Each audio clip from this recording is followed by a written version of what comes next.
ಹೆಬ್ಬಳಲು Shri Chakramata YouTube channel ವೀಕ್ಷಕರಿಗೆ ನನ್ನ ಹೃತ್ಪೂರ್ವಕ ನಮಸ್ಕಾರಗಳು.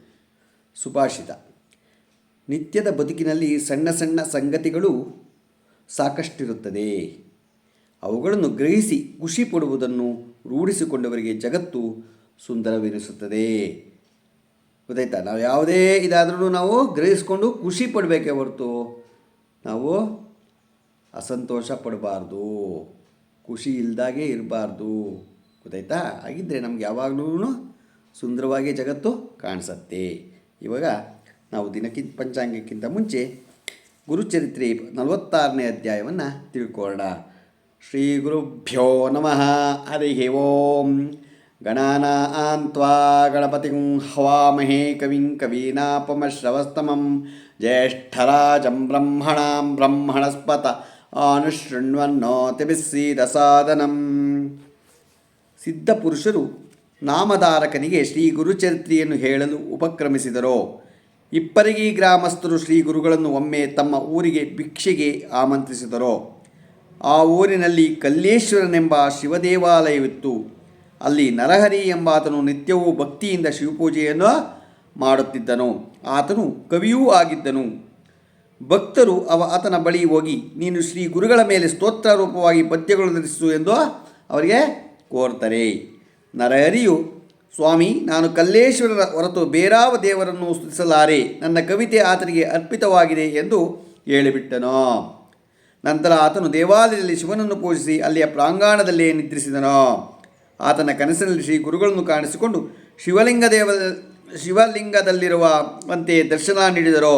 ನಗುತ್ತಾ, ಮನುಷ್ಯರಲ್ಲಿ ಭಕ್ತಿ ಇಲ್ಲದವನು ನನ್ನನ್ನೇಕೆ ಪೂಜಿಸುವೆ ಎಂದಂತಾಯಿತು. ಕೂಡಲೇ ಆತನಿಗೆ ಶ್ರೀ ನರಸಿಂಹ ಸರಸ್ವತಿ ಸ್ವಾಮಿಗಳ ತ್ರಿಮೂರ್ತಿ ಅವತಾರಿಗಳು ಅವರನ್ನು ಸ್ತೋತ್ರ ಮಾಡಲು ನಿರಾಕರಿಸಿ ತಪ್ಪು ಮಾಡಿದನಲ್ಲ, ಕೂಡಲೇ ಅವರ ದರ್ಶನ ಪಡೆಯಬೇಕು ಎಂದು ಅವನಿಗೆ ಅನಿಸತ್ತೆ. ಮಾರನೆಯ ದಿನ ಆತನು ಶ್ರೀ ಗುರುಗಳ ಬಳಿಗೆ ಬಂದನು. ಹೇ ಗುರುದೇವ, ಕೃಪೆ ಮಾಡಿ ನನ್ನ ಅಜ್ಞಾನವನ್ನು ಕ್ಷಮಿಸಿ. ನೀವೇ ಶಿವಸ್ವರೂಪಿಯು, ವಿಶ್ವಕ್ಕೆ ಆಧಾರ ನೀವೇ ಆಗಿದ್ದಿರಿ. ನಿಮ್ಮ ದರ್ಶನದಿಂದ ನನ್ನ ಜನ್ಮ ಪಾವನವಾಯಿತು. ನನ್ನನ್ನು ಉದ್ಧರಿಸಿ ಎಂದು ಬೇಡ್ಕೊತಾರೆ. ಆಗ ಶ್ರೀ ಗುರುಗಳು, ನೀನು ಮಾನವ ಮಾತ್ರರನ್ನು ಪೂಜಿಸುವುದಿಲ್ಲವಾದ್ದರಿಂದ ಶಪಥ ಮಾಡಿದ್ದೆಯಲ್ಲ, ಈಗ ನಮ್ಮಲ್ಲಿ ಭಕ್ತಿ ಹೇಗೆ ಉಂಟಾಯಿತು ಎಂದರು. ನರಹರಿಯು ತಾನು ಶಿವಲಿಂಗ ಸ್ಥಾನದಲ್ಲಿ ಶ್ರೀ ಗುರುಗಳನ್ನು ಕಂಡ ಪ್ರಸಂಗವನ್ನು ಹೇಳಿದರು. ಈಗಾಗಲೇ ಶಿವಲಿಂಗ ರೂಪದಲ್ಲಿ ತಾನು ಪೂಜಿಸಿದ್ದಾಗಿಯೂ ಹೇಳ್ತಾರೆ. ಶ್ರೀ ಗುರುಗಳು, ನರಹರಿ, ನೀನು ಶಿವಪೂಜೆಯನ್ನು ತಪ್ಪಿಸದೆ ಮಾಡು. ಭಗವಂತನ ಪೂಜೆಗಿಂತ ಉತ್ತಮ ಬೇರೊಂದಿಲ್ಲ ಎಂದರು. ನರಹರಿಯು, ಸ್ವಾಮಿ, ತಾವು ಪ್ರತ್ಯಕ್ಷ ಶಿವರೂಪಿಯಾಗಿರುವಾಗ ನಿಮ್ಮನ್ನು ಬಿಟ್ಟು ಶಿವಲಿಂಗವನ್ನು ಪೂಜಿಸುವ ಅಗತ್ಯವೇನಿದೆ? ಇನ್ನು ಮೇಲೆ ನಾನು ತಮ್ಮನ್ನೇ ಪೂಜಿಸುತ್ತೇನೆ. ಕೃಪೆ ಮಾಡಿ ತಮ್ಮ ಸೌಭಾಗ್ಯ ಕರುಣಿಸಿ ಎಂದು ಬೇಡಿ ಗುರು ಸನ್ನಿಧಿಯಲ್ಲೇ ಇರತೊಡಗುತ್ತಾರೆ. ಶ್ರೀ ಗುರುಸ್ತೋತ್ರ ರೂಪವಾದ ಅನೇಕ ಪದ್ಯಗಳನ್ನು ರಚಿಸಿದರು ಎಂಬಲ್ಲಿಗೆ ಸರಳ ಶ್ರೀ ಗುರುಚರಿತ್ರೆಯ 46ನೇ ಅಧ್ಯಾಯ ಇಲ್ಲಿಗೆ ಸಂಪೂರ್ಣ ಆಗತ್ತೆ. ಈಗ ನಾವು ದಿನ ಪಂಚಾಂಗವನ್ನು ತಿಳ್ಕೊಳ್ಳೋಣ.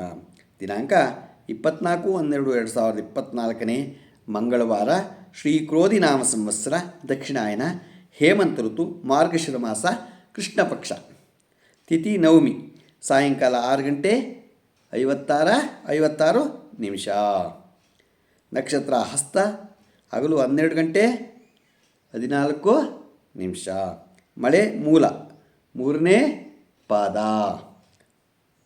ರಾಹುಕಾಲ 3:14 4:40 ತನಕ ಇದೆ. ಗುಳಿಕ ಕಾಲ 12:23 1:48 ತನಕ ಇದೆ.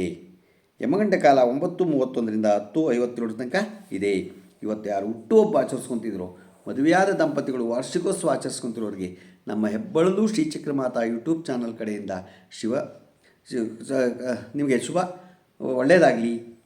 ನಮ್ಮ ಹೆಬ್ಬಳಲು ಶ್ರೀ ಚಕ್ರಮಾತಾ ಯೂಟ್ಯೂಬ್ ಚಾನಲ್ ಯಾರು ಸಬ್ಸ್ಕ್ರೈಬ್ ಆಗಿಲ್ವೋ ದಯಮಾಡಿ ಸಬ್ಸ್ಕ್ರೈಬ್ ಆಗಿ, ಲೈಕ್ ಕೊಡಿ. ಇದು ನಿಮ್ಮದೇ ಚಾನಲ್ ಆಗಿದ್ದರಿಂದ ನಮ್ಮ ಲಿಂಕನ್ನು ಬೇರೆ ಗ್ರೂಪ್ಗಳಿಗೆ ಫಾರ್ವರ್ಡ್ ಮಾಡಿ. ನೀವು ಗುರುಚರಿತ್ರೆಯನ್ನು ಯಾರು ಕೇಳ್ತಿರೋ ಎಲ್ಲರಿಗೂ ಒಳ್ಳೆಯದಾಗತ್ತೆ ಅಂತ ಗುರುಗಳು ತಿಳಿಸಿದರೆ ಕೇಳಿ. ನೀವು 51 ಅಧ್ಯಾಯಗಳನ್ನ ಯಾರು ಮುಗಿಸಿ ಕೇಳ್ತಾರೋ ಆ ಕಡೆಯಲ್ಲಿ ನೋಡಿ ನಿಮಗೆ ನೀವು ಅಂದ್ಕೊಂಡಿದ್ದ ಕೆಲಸಗಳು ಕೈಗೂಡಿರುತ್ತೆ. ನಮಸ್ಕಾರಗಳು, ನಮಸ್ಕಾರಗಳು, ನಮಸ್ಕಾರಗಳು.